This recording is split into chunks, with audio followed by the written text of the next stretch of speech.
महाराष्ट्र में मराठी भाषा को लेकर चल रहा विवाद अब राजनीतिक रूप ले चुका है।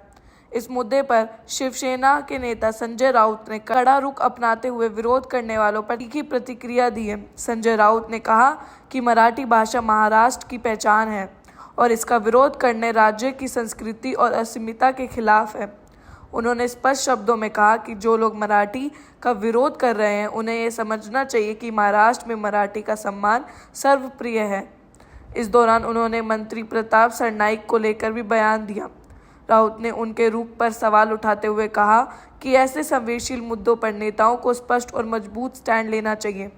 महाराष्ट्र में इस भाषा विवाद को लेकर राजनीति लगातार गर्मा रही है। एक तरफ सरकार के फैसले का समर्थन हो रहा है तो वहीं दूसरी तरफ इसका विरोध भी तेज होता जा रहा है। ये वोट बैंक की राजनीति पर काम चल रहा है और कुछ नहीं।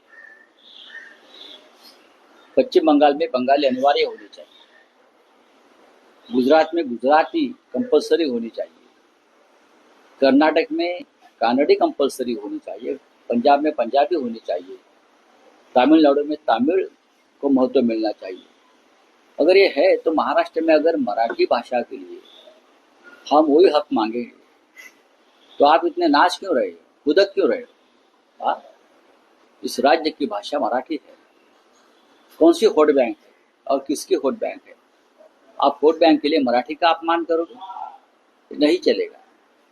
मैं इस राज्य के जो ट्रांसपोर्ट मिनिस्टर है मिस्टर सरनाईक, अगर सचमुच ये मराठी भाषा उनके मन से अनिवार्य करना चाहते हैं रिक्शा चलाने वालों को, तो उसमें कोई गलत नहीं है।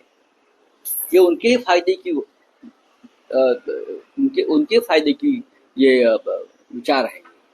क्योंकि आपके रिक्शा में कौन बैठते हैं? लोकल लोग बैठते हैं जो मराठी भाषी है, तो आपका उनका डायलॉग नहीं हो पा रहा है, तो झगड़े होते हैं, हाँ, पुलिस स्टेशन तक जाते हैं। तो आपको सीखना होगा मराठी, और आप यहाँ काम धंधा रोजगार करने आए हैं तो आपको लोकल भाषा सीखना होगा। अगर यहाँ के लोग यूपी बिहार में जाओगे तो हिंदी तो आनी चाहिए उनको।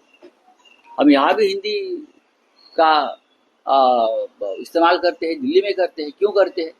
हमारी भाषा है, हिंदी भी हमारी भाषा है, तो करना चाहिए। अगर कोई इसकी राजनीति करना चाहते वोट बैंक की तो उनको जूते से मारना चाहिए। यही प्रताप सरनाईक जी ने हाथ में जूता लेकर उनके पीछे भागना चाहिए, ऐसे लोगों को जो विरोध कर रहे हैं।